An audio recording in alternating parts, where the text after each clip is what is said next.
अस्सलाम वालेकुम स्टूडेंट्स। आज का हमारा टॉपिक है एक्सरसाइज 1.5, जिसमें हमारे पास गिवन है if z1 and z2 are two complex number show that, यानी दो कॉम्प्लेक्स नंबर गिवन है और इन्हीं को इस्तेमाल करते हुए हमने argument z1 multiplies z2 equal है हमारे पास argument z1 plus argument z2। इसी तरह नेक्स्ट सेकंड पार्ट में हमने प्रूव करना है argument z1 divided by z2 is equal to argument z1 minus argument z2। तो हम पार्ट नंबर फर्स्ट की बात करें तो argument z1 multiply z2 is equal to हमारे पास argument z1 plus z argument z2 के है। लेट्स z1 हमारे पास इक्वल है r1 into cos theta 1 plus iota sine theta 1। इसी तरह z2 हमारे पास क्या है r2 cos theta 2 plus iota sine theta 2। Taking left hand side is equal to हमारे पास क्या है जी, गिवन फर्स्ट पार्ट की आर्गुमेंट z1 मल्टीप्लाई z2, यानी कि पहले हम z1 और z2 को मल्टीप्लाई करेंगे। सो r1 into cos theta 1 plus iota sine theta 1 into r2 cos theta 2 plus iota sine theta 2। तो प्रोडक्ट का हमारे पास फार्मूला क्या था, r1 multiply r2 into cos theta 1 plus theta 2 plus iota sine theta 1 plus theta 2। तो ये हमारे पास equal किसके आएगा, थीटा 1 प्लस थीटा 2 के। सो राइट हैंड साइड लेंगे argument z1 plus argument z2 theta 1 theta 2। तो ये हमारे पास क्या आएगा, थीटा 1 प्लस थीटा 2 के, यानी कि दोनों को ऐड करेंगे तो प्रूव हुआ जी left hand side is equal to right hand side.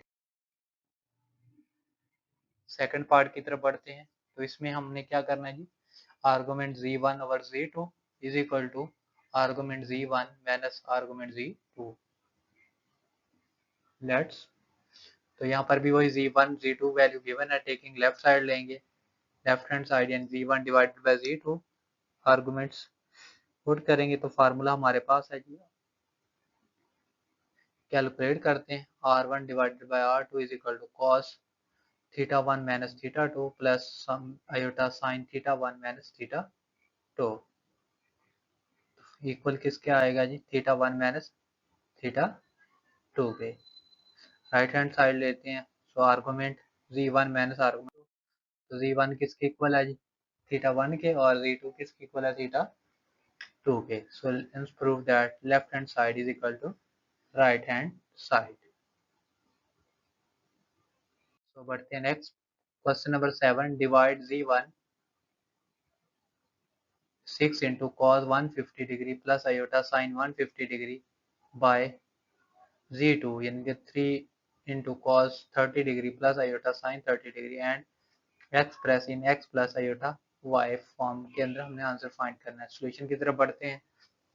Divide करना है जी, 6 into cos 150 plus iota sine 150 divided by 3 into cos 30 degree plus iota sine 30 degree. Values को इनका formula 2 into cos 150 degree minus 30 iota sine 150 minus 30 degree. तो हमारे पास क्या आएगा, cos 120 plus iota sign 120। ये हमारे पास 120 की वैल्यू क्या, minus 1/2 plus iota 3/√2। Further calculate करेंगे, यानी कि 2 को मल्टीप्लाई किया तो 2 से ये कैंसिल होगा, -1 प्लस आयोटा 3/√। तो ये इस पार्ट का फाइनल आंसर है। तो क्वेश्चन नंबर हमारे पास है 8, मल्टीप्लाई बाय z1, यानी कि ये भी इजी ही पार्ट है। z1 is equal to 2 into cos 60 degree plus iota sine 60 degree and z2 हमारे पास है 5 cos 90 degree plus iota sine 90 degree and express in x plus iota y। Solution की तरफ बढ़ने से पहले लास्ट में मैं फिर नए आने वाले स्टूडेंट से रिक्वेस्ट करूंगा कि चैनल को सब्सक्राइब करें, लाइक करें और बेल आइकन को क्लिक करें ताकि नई आने वाली वीडियो का नोटिफिकेशन आपको मिल सके। तो चलिए इसके सॉल्यूशन की तरफ बढ़ते हैं। z1 मल्टीप्लाई z2 हमने करना है, तो 2 into cos 60 degree plus iota sine 60, 5 into cos 90 plus iota sine 90। तो हमारे पास फार्मूला क्या था, r1 मल्टीप्लाई r2 यानी कि 2 मल्टीप्लाई 5 क्या आएगा 10, और cos theta 1 plus theta 2 60 degree plus 90 degree, iota sine 60 degree plus 90 degree. तो ये हमारे पास क्या बनेगा जी, cos 150 degree plus iota sine 150 degree. Values अगर हम फाइंड आउट करें तो -3√2 प्लस आयोटा 1/2, 10 को मल्टीप्लाई करेंगे तो -5 3√, प्लस आयोटा 5। तो ये हमारे पास इस क्वेश्चन का आंसर है। और ये क्वेश्चन, इस क्वेश्चन के साथ ये एक्सरसाइज यहीं पे कंप्लीट होती है। और इस एक्सरसाइज के साथ साथ ये चैप्टर नंबर 1 भी यहाँ पर कंप्लीट होता है। इंशाल्लाह मिलते हैं नेक्स्ट वीडियो में नेक्स्ट चैप्टर के साथ। तब तक के लिए अल्लाह हाफिज।